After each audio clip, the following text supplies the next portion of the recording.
del equipamiento que te tienes que conseguir, porque en realidad una vez que ya tienes el equipamiento, la cantidad de consumo del isoflurano, el sevoflurano, el anestésico que se utilice es bastante rentable y económico.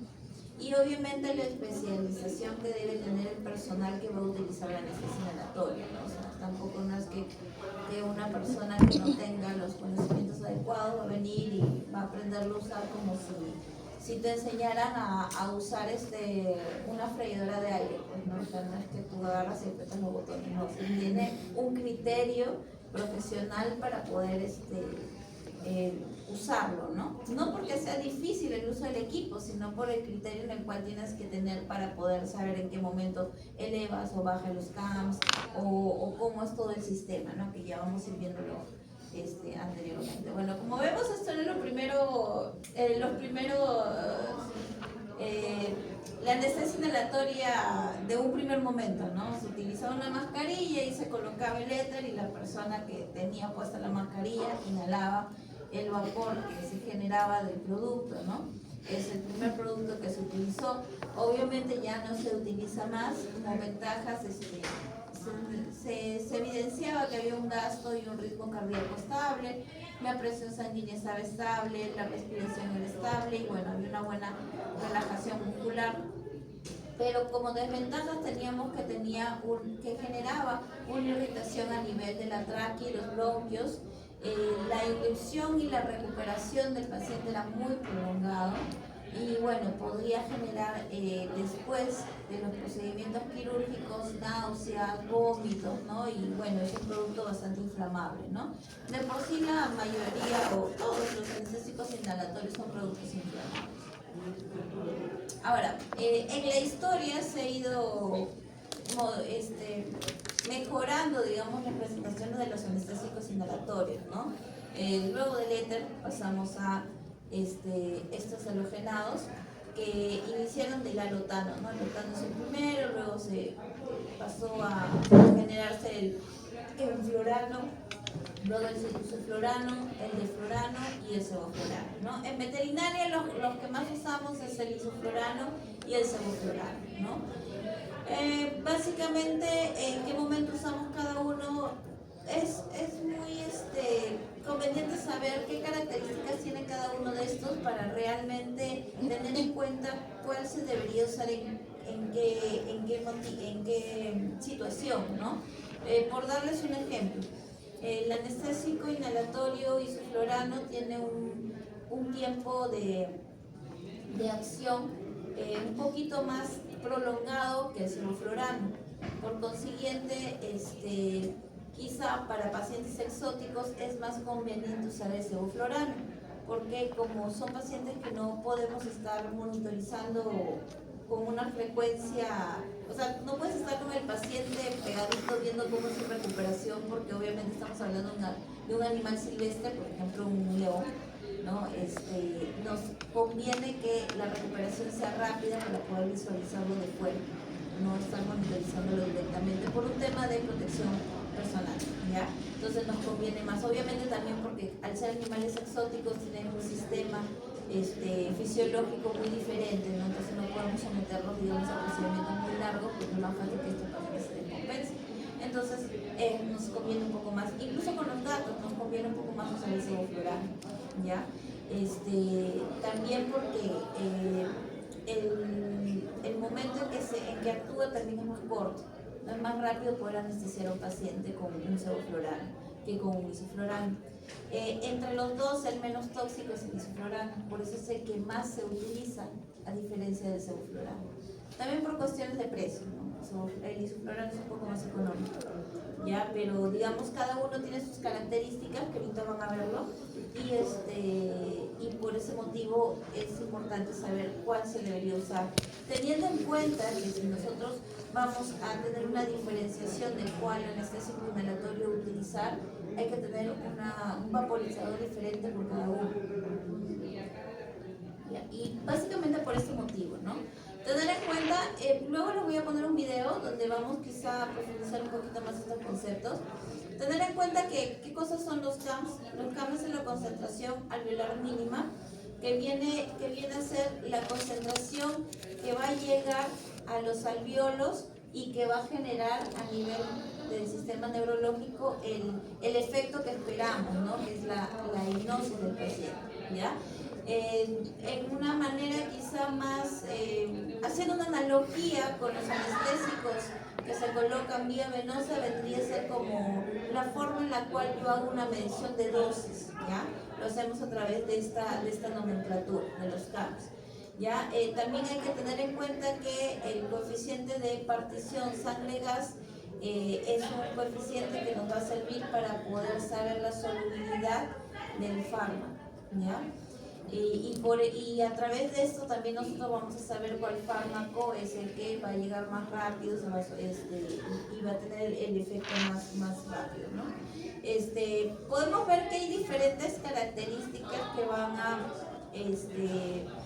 que va a tener cada uno de estos anestésicos inhalatorios, ¿no? Principalmente quizás nos vamos a centrar en los que más utilizamos, que son sevoflurano e isoflurano, ¿no? Como vemos, tienen una temperatura, un punto de ebullición diferente. A nivel de presión vapor, a 20 grados centígrados también es diferente, ¿ya? La presión es mayor a nivel del isoflurano. El coeficiente de partición sangre-gas es mayor en el isoflurano, ¿no? Es por este motivo que el sevoflurano tiene un tiempo de acción más rápido, ¿ya? Con referente al aceite gas, también es una característica que nos indica por qué llega más rápido a nivel cerebral, ¿no? Es como por decirlo así, cuando hablamos de los fármacos que lo colocamos bien inyectable, es aquellos que son liposolubles, ¿no? Como que queremos compararlo de esa manera. Con referente a los CAMs por oxígeno, si bien llegan más rápido, es necesario utilizar mayor cantidad de CAMs, ¿ya? Para que podamos llegar al punto que nosotros esperamos, ¿no? En el cual en el isoflurano es menor la cantidad que utilizamos. También hay que tener en cuenta que esta diferenciación hace que el sevoflurano, por ese motivo, pueda ser un poquito más tóxico que el isoflurano, por la cantidad de fármaco que yo estoy utilizando en el paciente. Y ahí, bueno, la biotransformación es del 3% y del 1% del isoflurano, ¿no? Lo cual indicaría el por qué necesitamos más CAMs a nivel del sevoflurano a diferencia del isoflurano. Entonces, estas características nos indican el por qué cada fármaco tiene que utilizarse en un vaporizador diferente, porque tienen condiciones y características diferentes, ¿ya? Por eso es que nunca se utiliza un mismo vaporizador para todos los gases halogenados. Con referente al metabolismo, ¿ya? Sabemos que se elimina por vía pulmonar y sin generarse ninguna modificación, ¿ya? Si bien se metaboliza a nivel pulmonar, también hay una metabolización muy mínima a nivel hepático, ¿ya? Que se da a través de la oxidación de la enzima con el citocromo P450, ¿ya? Que va a generar un compuesto hidrosoluble que al final se va a eliminar vía renal. Pero el porcentaje es mínimo. Entre los dos, el que tiene menor porcentaje es el isoflurano, ¿ya? El sevoflurano sí tiene una tasa de eliminación y de metabolización hepática un poquito mayor que el isoflurano, pero que nos trae muchas ventajas quizá para aquellos pacientes que tienen algún problema hepático, porque al no requerir una metabolización tan alta a nivel de ese órgano, podríamos basar nuestra anestesia más en un anestésico inhalatorio para no generar mayor daño a ese nivel, ¿no? Orgánico. Mecanismos de acción, en realidad pues no es que haya un mecanismo de acción predeterminado, como quizás sí lo tenemos con los anestésicos que van vía venosa, ¿no? Entonces aquí vemos por ejemplo cómo es la distribución, ¿no? O sea, del vaporizador se va hacia el circuito, luego pasas a los alvéolos y a través de las venas pulmonares se puede ir distribuyendo hacia los otros órganos.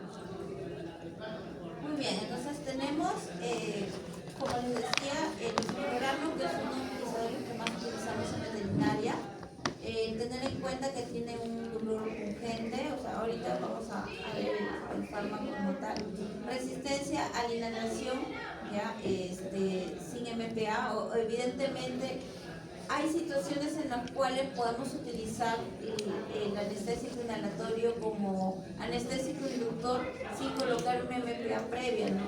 Quizá en pacientes exóticos o incluso, ¿no?, gatos que son muy agresivos y que ni siquiera te dan la opción de poder ponerle una premedicación intramuscular, intravenosa. Entonces, existen esas camaritas de gas donde se le puede colocar el anestésico inhalatorio. Definitivamente el efecto que se va a ver al nosotros generar una inducción sin una premedicación es como si el paciente se estuviera asfixiando, porque no está recibiendo un aporte de oxígeno total, ¿no? Está mezclado con el anestésico inhalatorio y como el olor es un poquito fuerte y en sí no va a sentir que está entrando solamente oxígeno, el animal se resiste un poquito, ¿ya? Pero bueno, una vez que inicia el efecto, como el efecto rápido, ya de ahí el paciente queda inducido al menos en el plano en el que queremos manejarlo para colocar una vía, ¿ya?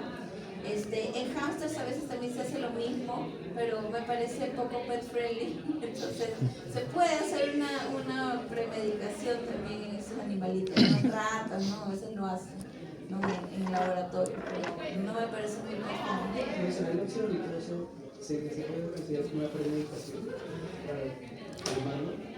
No lo solemos utilizar mucho en veterinaria, sí se utiliza en medicina humana, ya, en odontología sobre todo sí se utiliza bastante, pero digamos que por cuestiones de manejo es más práctico realizar una inducción, pero directa con un halogenado. Pero definitivamente se buscan ahora las alternativas de poder premedicar previamente al paciente, ¿no?, para generar una inducción más calmada, ¿no? Porque obviamente pues si tenemos resistencia del paciente a ser inducido, estamos favoreciendo la producción de catecolaminas, de morfinas, y obviamente eso también nos va a dificultar nuestro proceso de anestesia en el mantenimiento, ¿no? Y también la cantidad de fármacos que tú vas a usar en la inducción. Entonces, por cuestiones de practicidad no es un manejo que se suele hacer. ¿Ya? Bueno, sabemos que el mínimo del metabolismo hepático es menor al 1%, o sea, es muy bajito, ¿ya? Por eso es que en pacientes que tienen problemas hepáticos se puede utilizar sin ningún problema, ¿ya? Presión de vaporización es similar a la lotano, ¿ya? Es por ello que en algún momento se podía, que está mal ya, pero en algún momento algunos colegas utilizaban el mismo vaporizador tanto para alotano como para el isoflurano, pero no es lo ideal es que cada uno tenga su vaporizador, e incluso los vaporizadores están distinguidos por colores, ¿ya? Por ejemplo, el isoflurano lo vemos morado, el vaporizador tiene el mismo color. En el caso del isoflurano es amarillo, en el caso del alotano es rojo, ¿ya? Aunque el alotano ya en veterinaria no lo utilizamos mucho, ¿no? En animales mayores, por ejemplo, no se utiliza, ¿ya? Básicamente porque los rumiantes, dentro de su producción de gas por parte de su digestión, puede llegar a generar confusión los gases que emite con referencia a los camps que puede marcarte la máquina de alotano. Entonces, por evitar ese tipo de cruce que hay con referente al metano que ellos pueden eliminar dentro de su digestión, el alotano no se utiliza en animales mayores, ¿no? Y por temas de mayor estabilidad a nivel fisiológico, obviamente en silvestres y en animales menores es isoflurano y sevoflurano. Con referente al sevoflurano, sabemos que tiene un bajo coeficiente de partición sangre-gas, a diferencia del isoflurano, lo cual hace que la llegada hacia el sistema nervioso central sea más rápida, ¿ya? Por consiguiente, va a haber una rápida inducción y una rápida recuperación. O sea, una vez que tú cierras los camps, ya el paciente empieza a eliminar el producto y en un par de minutos ya empieza a recuperar conciencia. ¿Ya? Ligeramente menos de presión respiratoria que el isoflurano, ¿ya? Genera ligeramente menos, no es mucha la diferencia, pero ahí lo tenemos. Depresión cardiovascular puede ser igual que en el isoflurano, si bien podemos pensar de que la anestesia inhalatoria es mucho más segura que la anestesia activa, en realidad no es así, ¿no? Hay un mal concepto con referente a la anestesia inhalatoria, ¿no? Quizás si es que han tenido oportunidad de practicar en alguna veterinaria o han escuchado de algunos compañeros que ya están practicando, ¿no? Se suele siempre decir, la anestesia inhalatoria es más segura. El hecho de que haya mayor seguridad en un procedimiento con anestesia inhalatoria no lo da la anestesia inhalatoria, lo da toda la preparación que se realiza con el paciente para la anestesia inhalatoria. ¿A qué me refiero? Que tenemos un paciente con una vía, tenemos un paciente con un tubo endotraqueal, lo cual ambas cosas me dan bastante seguridad para acudir ante cualquier situación de emergencia de mi paciente, ¿ya? Porque en realidad los anestésicos halogenados son más depresores a nivel respiratorio y a nivel cardiovascular que los anestésicos que utilizamos vía venosa, ¿ya? ¿Cuándo podemos decir que estamos generando una anestesia equilibrada y segura? Cuando hacemos una anestesia balanceada, en el que combinamos un anestésico inhalado y un anestésico vía venosa, ¿ya? En realidad ese es la anestesia segura, ¿ya? Entonces un poquito para desasnar a nuestros colegas que paran publicitando anestesia inhalatoria segura, no, mentira, ¿ya? Bueno, es menos potente que el isoflurano, ¿ya? Por ese motivo necesitamos mayor cantidad del fármaco, por eso es que los CAMs que utilizamos en sevoflurano son mayores, ¿ya? Mínima metabolización menor del 3%. Si bien un 3% sigue siendo poco, ¿ya? Si lo comparamos con el isoflurano, la cantidad de metabolización en el hígado es mayor, ¿ya? Usar vaporizadores diseñados para el sevoflurano, como les decía, básicamente por las características de diferenciación que hay entre los dos fármacos.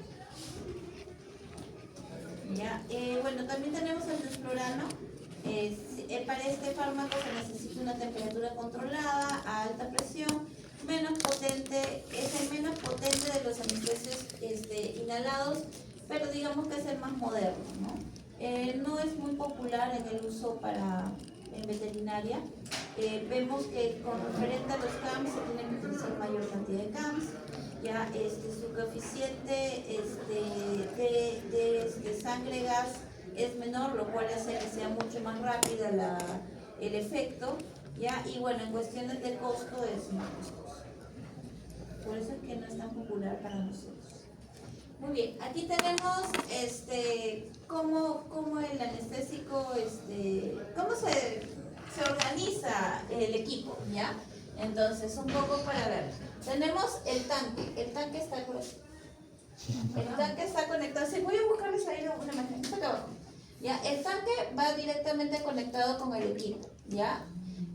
Luego va a venir el medidor de flujo, que es este de acá, ¿ya?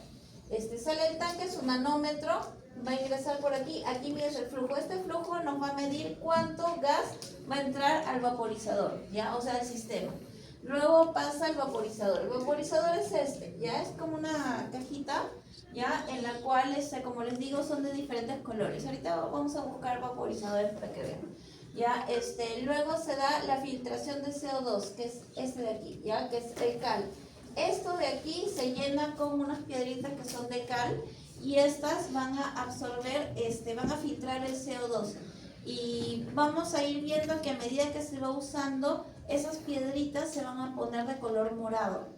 Cuando ya llega a un porcentaje bastante alto de que las piedritas se convierten de color morado, ya es donde nosotros tenemos que hacer un recambio del cal, ¿ya? Luego pasamos al tubo de inspiración, que es de aquí, ¿ya? Y de aquí hay y va conectado al tubo endotraqueal del paciente, ¿ya?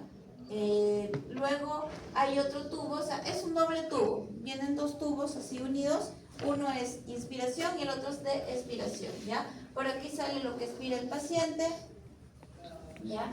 Y esto va hacia la bolsa de reservorio. ¿Para qué nos sirve esta bolsa? ¿Ya? La bolsa de reservorio. Nos va a servir para poder ayudar a ventilar al paciente cuando tenemos al paciente en una apnea, ¿ya? Hay fármacos que, como ustedes saben, que los hemos visto, que pueden generar apnea, ¿ya? Y la anestesia inhalatoria también, cuando se utiliza a CAMs inadecuados, también incluso puede generar una depresión respiratoria bastante marcada. Entonces la bolsa de reservorio nos va a ayudar para nosotros poder asistir al paciente con referente a la ventilación, ¿ya?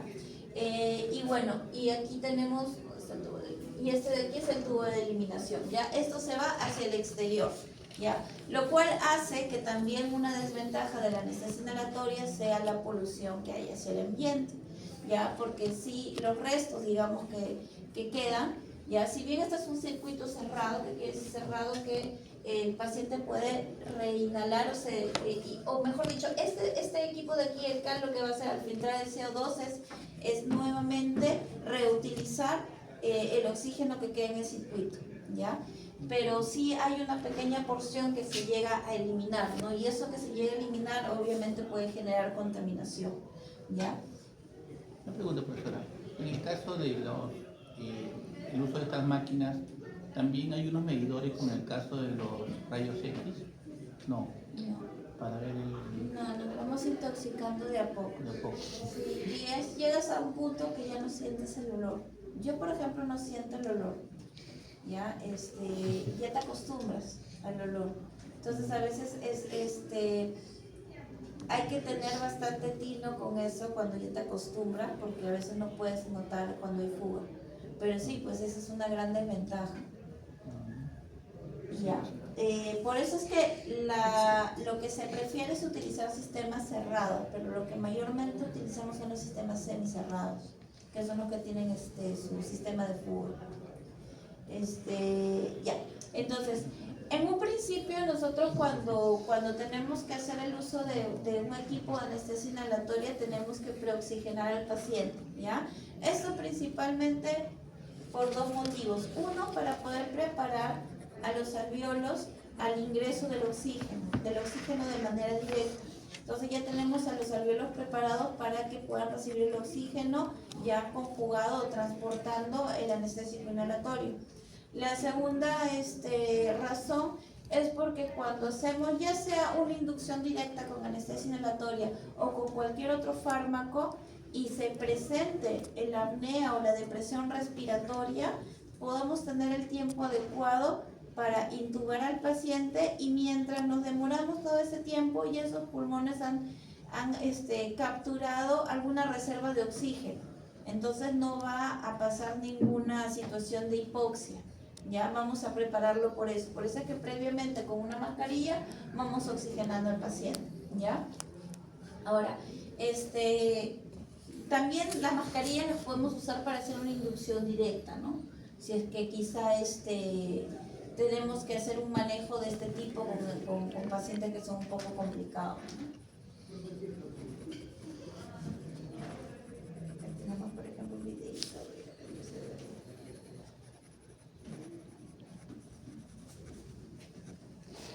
Ladies and gentlemen, I sincerely appreciate your patience in putting up with all this background information.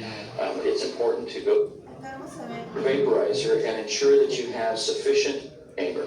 First, make sure that we have a supply of the carrier gas, the oxygen. Make sure that the oxygen tank is on. Look at the gauge on the tank and ensure that you have enough oxygen to do the procedure that you want to do. Turn on the oxygen flow meter. Como vemos, aquí está el gas. Ya, justo lo que vimos es el gas. De ahí va a pasar al flujímetro, que es el que me va a indicar qué cantidad de gas va a entrar al sistema, ¿ya? To 1 liter per minute flow, and ensure that the flow of oxygen is coming out of the flow meter. Look at your vaporizer and ensure that you have sufficient liquid.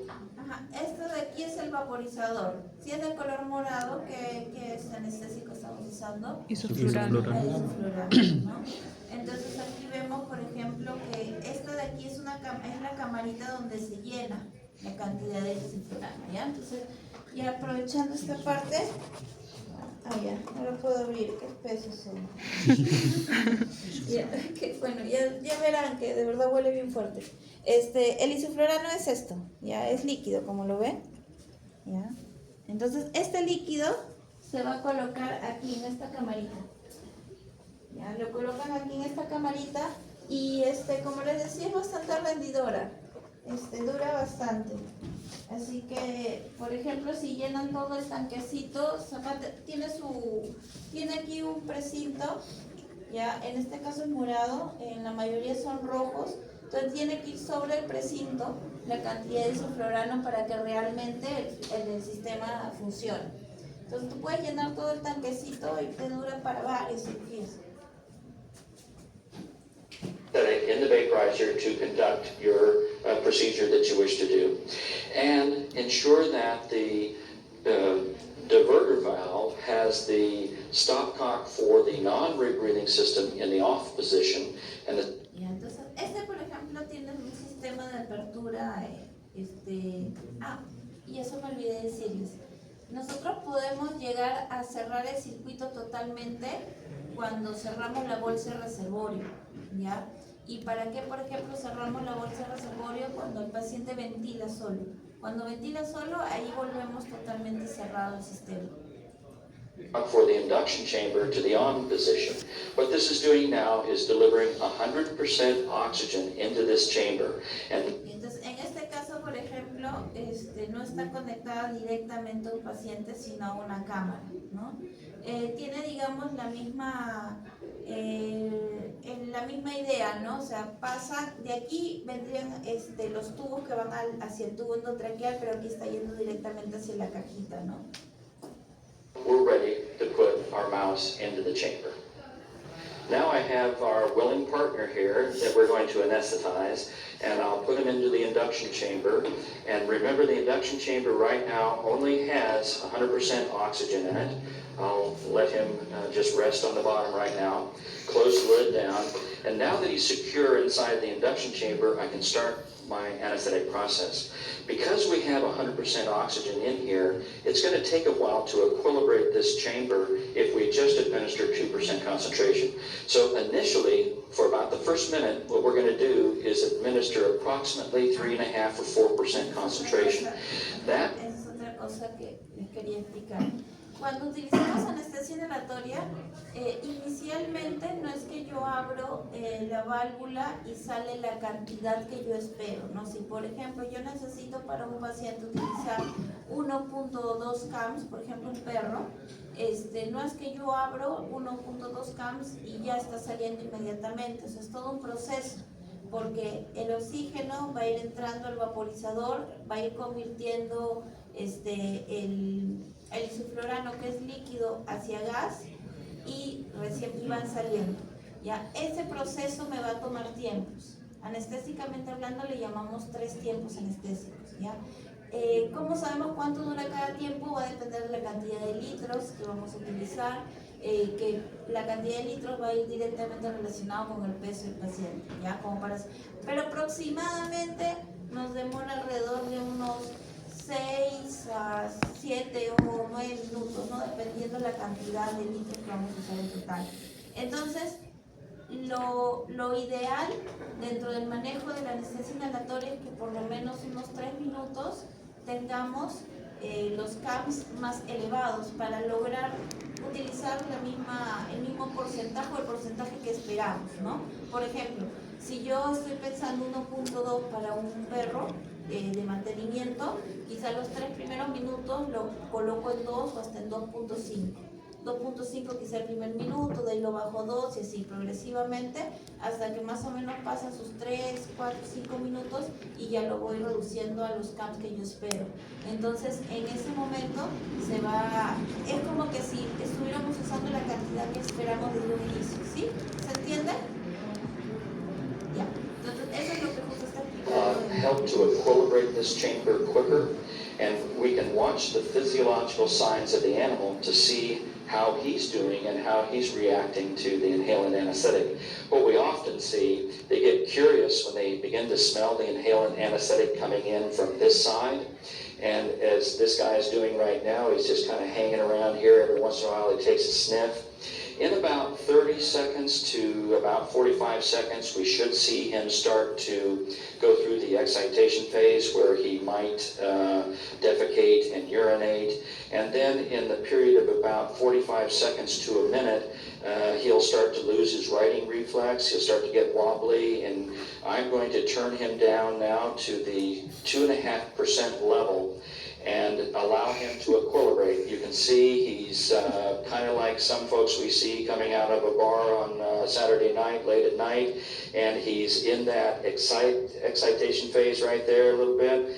But as soon as he loses his righting reflex and he stops his movement, we can consider that he is beginning to become anesthetized. We have several different planes of anesthesia, but in this particular case, what we look for to ensure that the animal's in the surgical plane of anesthesia is, number one, no movement. Number two, we see his respiratory rate drop. We can see his heart rate drop. And probably the best key is if I try to turn him over by tilting the induction chamber, he won't respond and he won't try to right himself. Once the animal is equilibrated in here, we like to allow him about another 30 seconds. Obviamente estamos hablando de un manejo en un laboratorio, ¿no? O sea, eso me parece un poco pet friendly. Ya, por ejemplo, ¿qué hacemos con hamsters, no? Se le coloca una premedicación intraperitoneal y le puedes colocar la mascarilla, ¿no? La medicación intraperitoneal hace que el hámster se vaya de cúbito, se ceda, pero todas sus funciones vitales están normales. Ponen la anestesia inhalatoria con el gas. Entonces ya no generas este estrés, ¿no? Pero sí, pues a veces por facilidad, cuando es un hámster muy movido, ¿qué le vas a poder poner una inyectable intraperitoneal? Ya lo pones nomás la mascarilla. Pero sí, The minute they become equilibrated with the inhalant anesthetic, we'll close off the flow of the inhalant anesthetic from the induction chamber and open up the flow to the non-rebreathing system. And now I'm going to open up the induction chamber and take the animal out. Before I open the induction chamber, I like to turn off my vaporizer and allow oxygen to flow for just a few moments to help remove some of that anesthetic that's in the chamber and push it to my waste gas evacuation system. We won't remove all of the inhalant anesthetic out of here, but it just helps a little bit to get some of that gas out of the induction chamber. I have a few moments to work with the animal like that. I'm going to turn on my non-rebreathing system. I'm going to turn my vaporizer back on to 2.5% concentration, and I'm going to put my mouse into the non-rebreathing system here. And it may take just a moment for him to equilibrate again because he's been allowed to breathe room air for the last 15 seconds or so. And so I just want to make sure that his muzzle is approximated properly in the non-rebreathing system. And I want to make sure that he's anesthetized and I'm watching his breathing pattern and I'm watching his movement. And there's another thing we can do, and that's the toe pinch reflex. I can see that he's not responding to the toe pinch reflex. And he has a nice pink color and he looks pretty good here. So I'm going to turn him down to that 2.5% level. And if you wish, you could restrain the animal using little tie downs. You could prep the animal here if you wanted and do your surgical procedure on the animal. These little guys are obligatory nose breathers when they're in their sternal recumbency. There's no problem, and you don't have to put his whole head or his whole mouth inside of the non-rebreathing nose cone. It's simply... Por ejemplo, ¿no? Si tú lo querías despertar en la cámara, primero tienes que liberar todo el gas de la cámara. Tendrías que abrirlo a gran flujo. Y por ejemplo, en un perro, ¿qué hacemos, no? Purgamos todo el sistema. porque si tú le quitas todos los cabos todavía, en el sistema de tubos todavía queda un poco isoflurano, entonces hay que purgarlo y ahí recién le pones la mascarilla para que empiece a despertar, si no va a demorar más, ¿no? Por eso es que lo han sacado de la caja y lo han puesto aparte, de frente con flujo de oxígeno para que pueda despertar más rápido. Nares in there. If you have the animal on the dorsal recumbency, however, we urge you to have the nose and the mouth inside the nose cone because there's an opportunity for them to do some mouth breathing. If they mouth breathe and their mouth is outside the nose cone of the face mask, then there's a tendency for them to draw in. Pressure chamber that we use on 100% oxygen, and they pulse. It's just a great, great process. So what I'm going to do now is turn off my vaporizer, so that we're not administering any more inhaled anesthetic. I'm going to turn on the stopcock for the induction chamber. So now I have 100% oxygen going in there, and I'm going to turn off the non-rebreathing system. So I'll take my little friend and I'll put him into the induction chamber. Remember, we just have 100% oxygen in there right now. There might be some residual anesthetic in there that will allow him to breathe a slight amount of inhaled anesthetic. But we should see this little guy within approximately 2 minutes up and walking around in the cage. It's important not to have any bedding materials in here. It's nice to have a little towel in there so that we can absorb the urine and the feces. It's nice not to have any other animals in here so that there's no cannibalism that's going on. Excuse me. Our oxygen flow rate is still at a liter per minute flow, and now you can see he's starting to move his tail. His eyes are opening, his ears are moving. He is starting to become recumbent. See his tail wiggling now? I said recumbent and I meant he's starting to become active, excuse me. His tail's wiggling, and if I were to agitate him just a little bit, we just might see that he would try to stand up or try to right himself, which he has done right now. We'll allow him just a little bit more time to get up and forget. There he goes. He's moving his head now. He's very definitely trying to stay right here rather than fall over. Muy aparte que lo está moviendo para que se le pueda ver bien cómo actúa el ratoncito. En realidad la estimulación también ayuda a que el paciente empiece a estar alerta, ¿no? Porque obviamente pues genera por una cuestión propia de innata, ¿no? De cualquier especie, de que al hacer algún tipo de estímulo va a empezar a estar alerta y eso va a ayudar a que despierte porque va obviamente a producir endorfinas, ¿ya? Entonces en perros y gatos también hacemos lo mismo. Si vemos que el paciente sigue muy relajado, lo empezamos a estimular, no así, ¿ya? Si le empezamos a sobar la espalda, ¿no? Quizá jalarle la lengüita un poco, ¿no? O hacer ciertas presiones en los miembros, ¿no? Para que empiece a estimularse y empiece el paciente a salir, ¿no? Porque hay algunos que sí se relajan mucho y si bien ya no tienen el anestésico inhalatorio en el cuerpo, el sistema está bien relajado y no se ve movimiento. We should see him running around here in just a moment. And there he goes.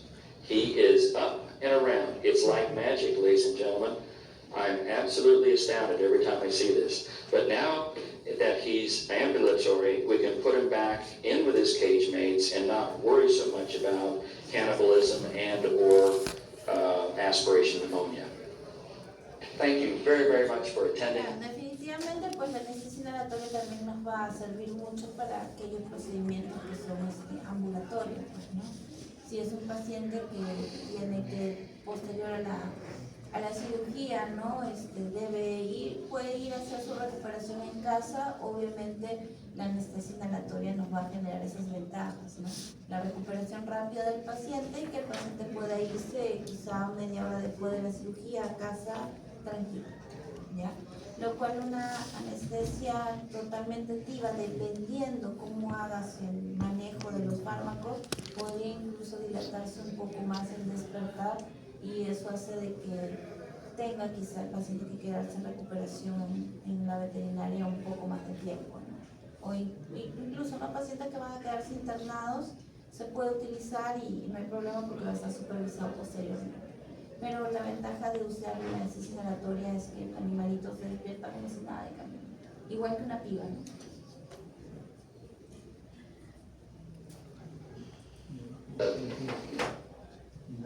Bueno, acá por ejemplo vemos los vaporizadores de sulfurano, ¿no? Deben tener algún tipo de notación por el color del fármaco. Acá por ejemplo tiene un cuadradito amarillo, ¿ya? Aquí por ejemplo la ruedita donde mides los campos es de color amarillo, ¿ya? ¿Ya? Y el isoflurano es morado, ¿no? O sea, tienen que tener la característica. Es imposible que no haya una...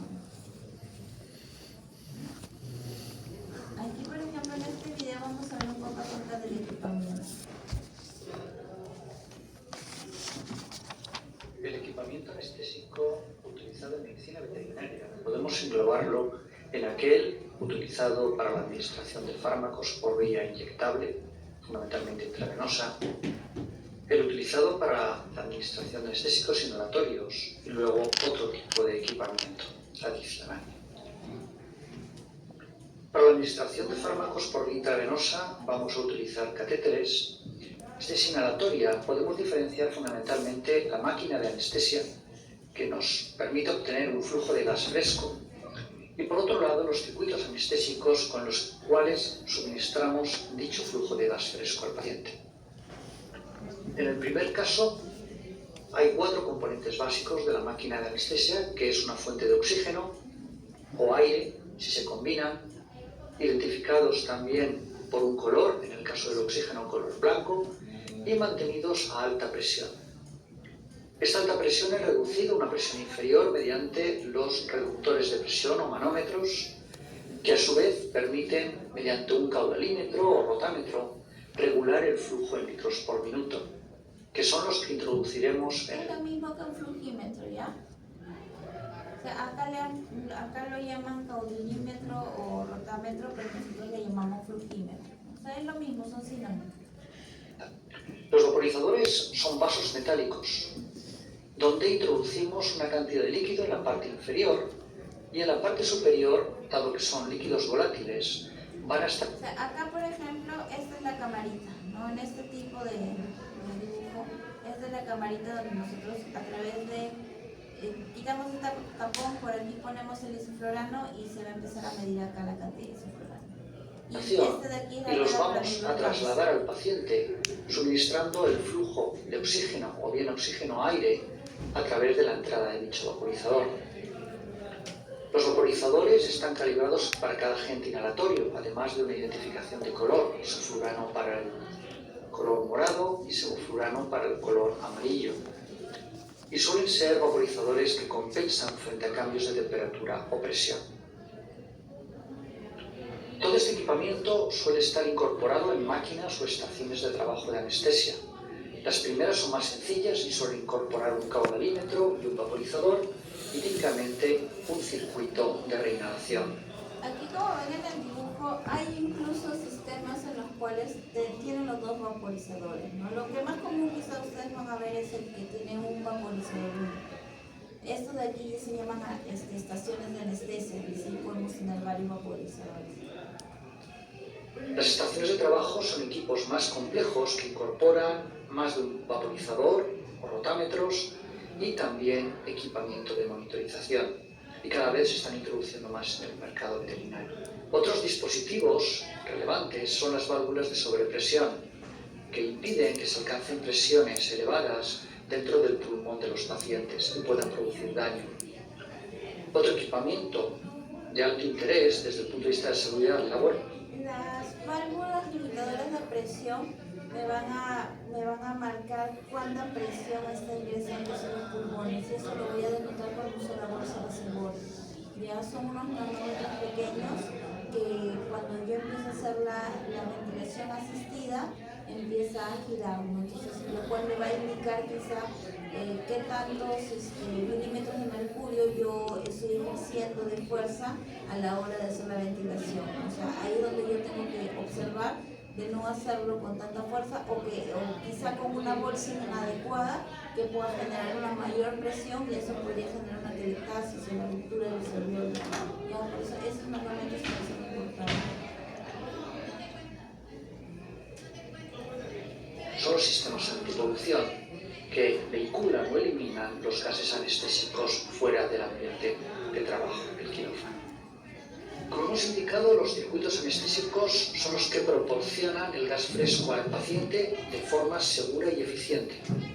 Garantizan un aporte, por tanto, de oxígeno y de anestésico y al mismo tiempo la eliminación del dióxido de carbono.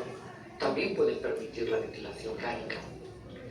La clasificación más común, o quizás más práctica, sean aquellos que los dividen en circuitos donde no hay absorción de CO2, es decir, todo el gas exhalado se elimina, y aquellos donde el gas exhalado se procesa, generalmente mediante la retención de CO2 con cal solada, y se puede reutilizar en un 80 o un 90%. ¿Cuáles son los componentes de estos circuitos? Si nos centramos en los primeros circuitos donde no hay reinhalación del gas, los circuitos más simples, veremos que están compuestos de una tubuladura, de un balón reservorio, de una pieza en T para el suministro de gas fresco procedente del vaporizador y una válvula expiratoria que permite la salida de los gases exhalados. En el caso de los circuitos donde hay reinhalación, incorporamos dos elementos. Uno es el depósito de cal solada por un lado y por otro un sistema de válvulas que obligan a que el flujo de gas vaya en una dirección determinada. Vamos a empezar a revisar los circuitos sin reinhalación más sencillos. Son aquellos que se basan en la utilización de una pieza en T y se denominan como tales. Para ello vamos a utilizar generalmente una tubuladura. Vamos a conectar una pieza en T, donde suministramos el gas fresco, y al otro extremo una válvula expiratoria para la eliminación de los gases. Y finalmente un balón de reservorio en el extremo cercano a dicha válvula expiratoria. Existen dos variantes. Una variante más sencilla es la pieza en T de aire.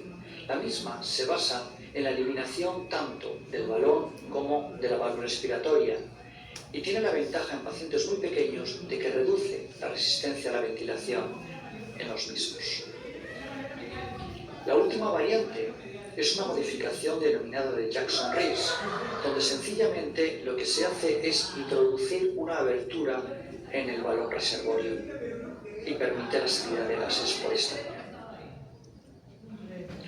Otro tipo de circuitos más eficientes son los circuitos Bain o Mapleson-D.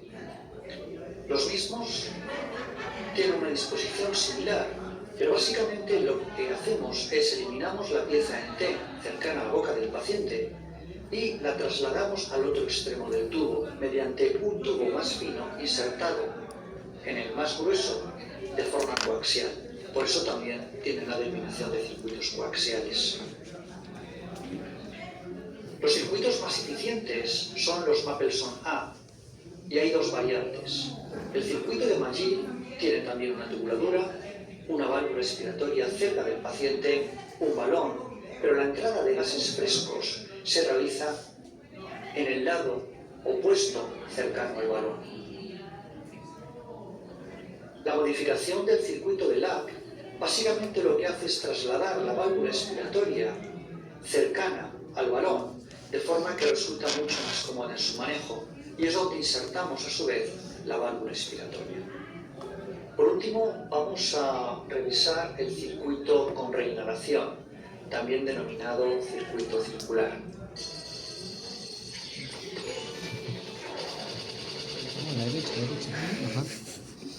En este caso contamos con los elementos fundamentales de una pieza en T para el suministro de gas fresco, un balón y una tubuladura. Pero a diferencia de los anteriores, durante la inspiración va a existir una válvula que va a obligar a que el gas vaya a través de esta tubuladura, mientras que durante la expiración incorporamos una segunda tubuladura a través de la cual pasan los gases exhalados, de nuevo obligados por una segunda válvula que los llevan hasta el depósito de cal sodada. En este depósito el CO2 es retenido y el gas resultante, ya limpio de dióxido de carbono, es recirculado. La ventaja de este tipo de circuitos es que obtenemos un aprovechamiento de un 80 o un 90%. Si resumimos en una tabla las principales diferencias en relación al flujo que necesitamos con cada circuito, vemos que los circuitos sin reinhalación requieren unos flujos mucho más elevados que los circuitos con reinhalación, dado que no podemos aprovechar en los primeros el gas exhalado. En los circuitos sin reinhalación ajustamos el flujo al volumen minuto del paciente, que es la resultante de su volumen corriente multiplicado por su frecuencia respiratoria. Así, por ejemplo, los circuitos Maillard requieren alrededor de una vez el volumen minuto y se emplean generalmente en pacientes menores de 25 a 30 kilos. Los circuitos de Bain se utilizan con flujos de 1 a 2 veces el volumen minuto y normalmente en pacientes ligeramente menos pesados o menores de talla. Y por último, nosotros dentro del manejo de anestesia inhalatoria, si bien la mayoría de veces utilizamos los circuitos con inhalación, en el caso de pacientes pequeños, menores de 5 kilos, utilizamos el sistema de Jackson Guess, que es un sistema sin inhalación. las piezas en T se utilizan con flujos 2,5 a 3 veces el volumen minuto y no deberían emplearse por un tema de coste en pacientes mayores de 10 kilos. Por el contrario, los circuitos de reinhalación se basan en el consumo metabólico de oxígeno y se considera que están cubiertas las necesidades de oxígeno si se aplican flujos del orden de 10 mililitros por kilo por minuto. Este tipo de circuitos se recomiendan en pacientes que pesen más de 7 a 10 kilos. Otro equipamiento utilizado durante la anestesia son las mascarillas para la preoxigenación de los pacientes, el uso de tubos endotraqueales para sellar la tráquea y normalmente conectarla a los circuitos anestésicos. Una alternativa serían las mascarillas laríngeas, que en este caso no se insertan dentro de la tráquea, sino que quedan alojadas sobre la laringe. Lo que se llaman de manera comercial los BTLs. Ya, quizás es más práctico utilizarlo en conejos, porque los conejos o los roedores son un poco difíciles de intubar por lo que no abren la boca, ya, pero como ves, van sobre la epiglotis, se encajan ahí.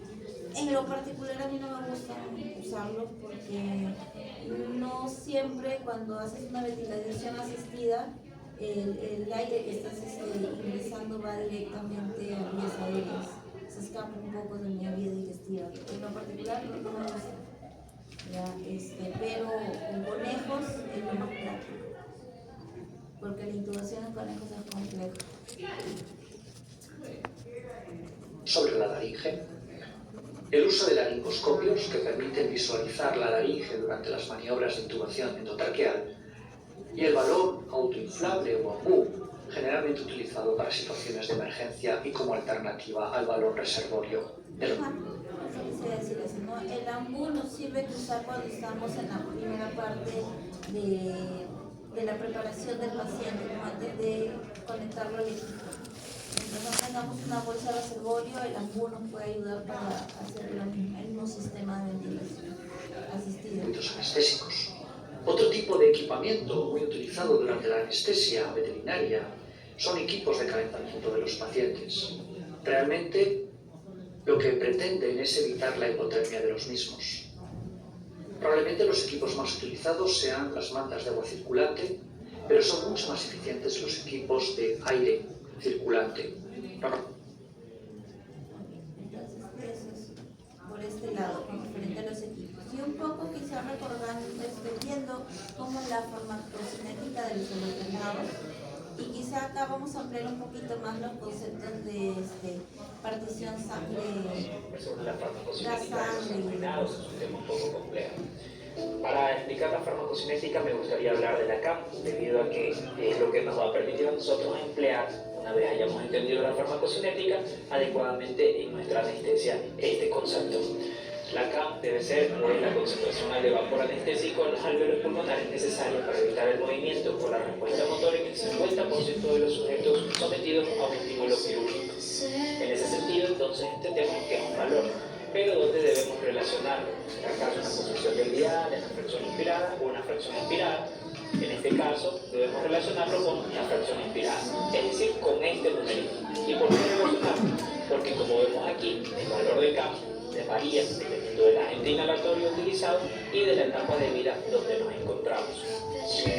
Ahora bien, para entender o poder relacionar adecuadamente es que debemos entender la farmacocinética. La farmacocinética de los halogenados básicamente es explicar las diluciones que ocurren del gas anestésico del halogenado con respecto o con cada una de sus etapas. Es decir, ocurre una dilución inicialmente en el circuito anestésico, posteriormente otra en los alvéolos, y finalmente, una vez se ha captado la sangre, con cada uno de los tejidos. Recordando, explicando que existen varios tejidos o distintos tejidos, sobre todo los que tienen o reciben gran gasto cardíaco o grupos ricamente vascularizados, en donde se encuentra también el cerebro, que es el órgano o el sitio de efecto de los halogenados. En estos tejidos se va a captar, va a llegar primero el gas anestésico y por ende va a empezar el efecto de anestesia. Y grupos que tienen o reciben menos flujo sanguíneo, como el músculo y la sangre, que a pesar de que tienen o que captan mucho más anestésico, que van a tener una predilección por captar más anestésico, las presiones en estos dos tejidos no se va a alcanzar o no se va a equiparar con la presión alveolar. Y esto es importante tenerlo en cuenta por lo que vamos a explicar más adelante. Entonces, la solubilidad de los anestésicos, básicamente, cuando tenemos un gas anestésico o un gas en su estado gaseoso y este se pone en contacto con otro tejido, líquido o sólido, las moléculas de gas van o tienden a difundirse en este otro tejido que no contiene el halogenado. ¿Con qué finalidad? Con la de igualar presiones. Eso se explica en la ley de Fick, que describe la difusión de estas moléculas o la captación de estas moléculas de gas en los tejidos o en las soluciones con la finalidad, como les digo, de equiparar presiones. ¿Y por qué? Porque hay tejidos que van a captar muchas más moléculas de gas y otros que van a captar menos moléculas de gas con el fin de alcanzar la misma presión. Entonces, cuando yo quiero diluir o quiero llenar de gas anestésico un circuito, en este caso cerrado, debo hacer dos acciones. La primera, abrir el flujo de gas fresco, y la segunda, abrir el dial. Vamos a poner un ejemplo. Supongamos que yo tengo un volumen de 3 litros y quiero llevar una concentración de sevoflurano de 2%. Para esto, yo voy a abrir el flujo de gas fresco a 1 litro por minuto y voy a abrir la posición del dial al 2%. Yo me voy a tardar 3 minutos en llenar este volumen. Ahora, si yo quiero acortar ese tiempo, en esta parte de la difusión o la dilución del gas anestésico, voy a tener que modificar estas dos variantes, o sea, abrir más el dial del vaporizador y aumentar el flujo de gas fresco. ¿Cómo podemos verlo en este ejemplo? El mismo volumen y la misma concentración de anestésico, pero en este caso lo he abierto mucho más el flujo de gas fresco y he abierto mucho más el dial del vaporizador para acortar el tiempo en el que se va a llenar este gas anestésico en el circuito. Entonces, estas dos acciones tienen influencia o interfieren directamente en la velocidad en la que se llena el circuito. Pero esta parte, por ejemplo, explica lo que yo les decía, ¿no? Porque quizás en un primer momento sí es importante aumentar la cantidad de CAMs al mantenimiento para llevarlo a lo que nosotros esperamos, ¿no? ¿Sí? ¿Se entiende? Incremento el flujo de gas fresco, nunca voy a sobrepasar la concentración que ya he prefijado en el dial. Esto es importante tenerlo en cuenta, sobre todo para las variaciones de la concentración de gas anestésico cuando estamos dando anestesia, debido a que es frecuente observar que hay médicos que aumentan el flujo de gas fresco y pretenden con ello alcanzar una mayor concentración de anestésico inspiratorio en nuestros pacientes, cosa que no va a ocurrir. Una vez se ha diluido el anestésico en el circuito, existe otra división conocida como gradiente alveolar, que explica básicamente la diferencia que hay entre la fracción inspirada y expirada. Como ponemos en este ejemplo del sevoflurano, donde he abierto el gas vaporizador al 1% y la concentración expirada me va a marcar a 0,85%. Y es que existen cocientes vocal-biólogo fijos para cada uno de los halogenados. En el caso del sevoflurano, por ejemplo, es del 15% y del isoflurano del 30%. ¿Y por qué ocurre esto? Porque el alveolo contiene otro factor relacionado con el halogenado que va a limitar el paso de estas moléculas de gas hacia la sangre y que se describe en el cociente de partición sangre-gas, que básicamente explica entonces la cantidad de moléculas y la rapidez con que estas van a atravesar desde su estado gaseoso y se van a disolver en la sangre. Por ende, el cociente de partición mayor significa que son necesarias más moléculas para equiparar presiones. En ese sentido, se traduce en un mayor tiempo de inducción, por ejemplo, pero también en una mayor cantidad de anestésico que se va a captar en la sangre. Por ende, los gases que tienen o halogenados que tienen menos cociente de partición, como el sevoflurano y el desflurano, van a tener un menor tiempo para equiparar presiones. Recordando entonces que nosotros definimos a la CAM anteriormente, una vez que se han equiparado presiones, en teoría yo ya tengo el efecto anestésico 1. Existen otros factores que van a modificar la velocidad con la que estas moléculas atraviesan la sangre y son, como ya explicamos, la solubilidad del anestésico, o sea, el cociente de partición de sangre-gas, pero también el gasto cardíaco, debido a que cuando aumenta el gasto cardíaco hay más sangre la cual debe de captar el halogenado. La diferencia de presiones alveolar y venosa, sobre todo al inicio del anestésico, porque la presión venosa de halogenado va a ser nula, y finalmente la ventilación alveolar, debido a que si aumenta la ventilación alveolar, existe más halogenado en contacto con la sangre y por ende mayor facilidad o mayor probabilidad de que estas moléculas atraviesen hacia disolverse en la sangre. Y esos dos factores se explican en esta tabla. Primero, cuando yo tengo un gasto cardíaco aumentado, vamos a ver el mayor volumen de sangre para disolverse, o que en el cual necesita disolverse el halogenado. Por ende, cuando el gasto cardíaco es muy alto, como en este caso, vemos que la concentración de halogenado va a ser menor y el tiempo de inducción va a ser mayor. Cuando el gasto cardíaco es muy disminuido, la concentración y la velocidad de inducción van a ser menores. Por su parte, en cambio, cuando existe un volumen minuto o una ventilación minuto más alta, la concentración y la velocidad de inducción van a ser más cortas. Y finalmente, cuando el gas ya está disuelto en sangre, existe otro factor que influye directamente con la captación de los tejidos y con la velocidad con la que el halogenado va a atravesar membrana. En el cociente de partición, aceite-gas. Un cociente de partición mucho más alto significa dos cosas. Primero, que las moléculas van a atravesar más fácil y más rápido las membranas celulares, porque recordemos contienen fosfolípidos. Y segundo, que tejidos como el músculo y la grasa, sobre todo, que tienen mucho más lípidos, van a poder captar más halogenado. Y esto lo relacionó o lo correlacionó directamente, se lo cuenta con ella, que fue uno de los que correlacionó la CAM con la potencia anestésica y con la liposolubilidad. Pues se dio cuenta que halogenados como el alotano o el isoflurano, que tienen una liposolubilidad muy alta, son mucho más potentes y por ende la CAM debe ser mucho más baja. Y halogenados como el sevoflurano o el desflurano, que obtienen una liposolubilidad mucho más baja, son mucho menos potentes, pero van a permitir un periodo de elusión, sobre todo, mucho más rápido, debido a que hay menos tejido que pueda captar este gas halogenado. Entonces, para recordar, repasar, la farmacocinética del halogenado en esta parte ha sufrido 3 diluciones. La primera en el circuito, la segunda en los alveolos y la tercera en el sitio efecto, relacionada directamente con el cociente de partición aceite-gas y en el resto de los tejidos, sobre todo músculo y grasa, donde la captación va a ser infinita. Los dos cocientes de partición entonces que debemos recordar son el de sangre-gas, que está relacionado con la velocidad de inicio del efecto anestésico. Recordemos que un cociente de partición sangre-gas bajo está relacionado con un tiempo de inducción más corto, y un cociente de partición aceite-gas alto está relacionado con una potencia de anestésico mucho mayor. Y así lo podemos ver en esta imagen, donde la primera dilución ocurre en el circuito, la segunda en los alvéolos y muy cercana al sistema nervioso central, esto correlacionado directamente con la CAP. Y finalmente los tejidos que tienen una captación casi infinita de halogenado, como el músculo y la grasa.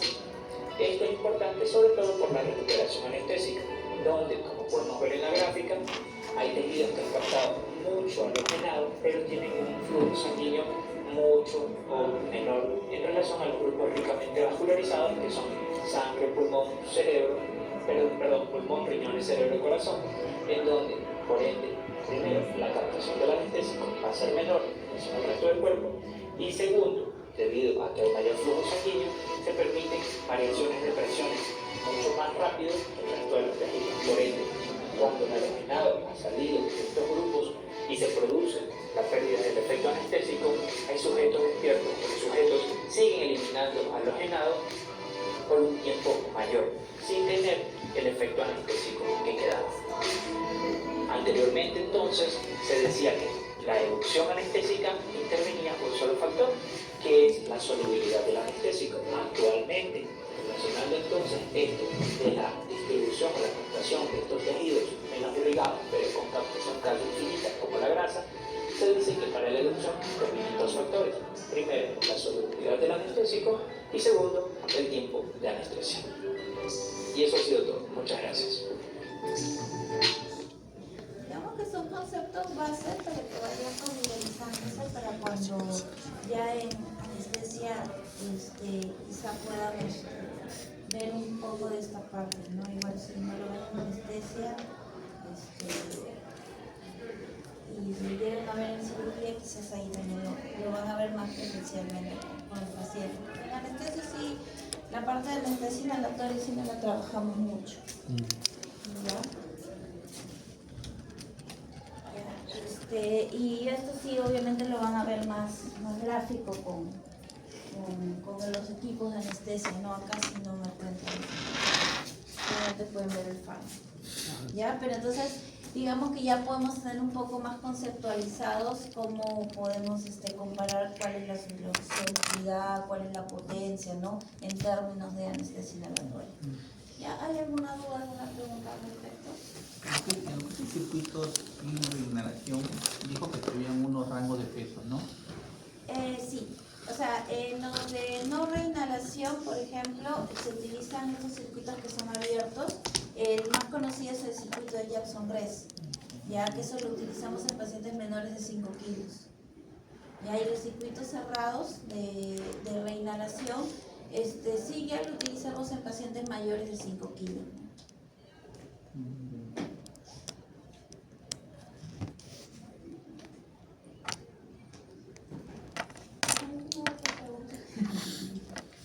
Bueno, entonces si todo quedó ahí claro, de ahí les voy a colgar el link de los videitos para que lo vuelvan a revisar, ¿ya? Y ahora en un ratito voy a poner las preguntas que van a ir en el informe, ¿ya?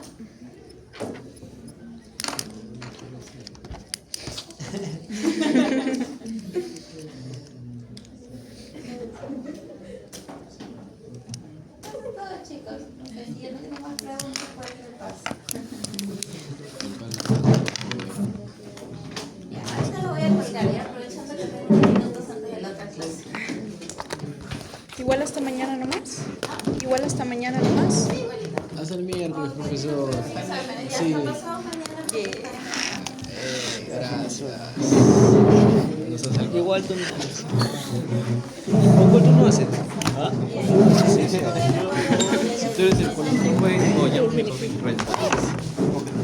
Bueno, hecho. Chao, profesora.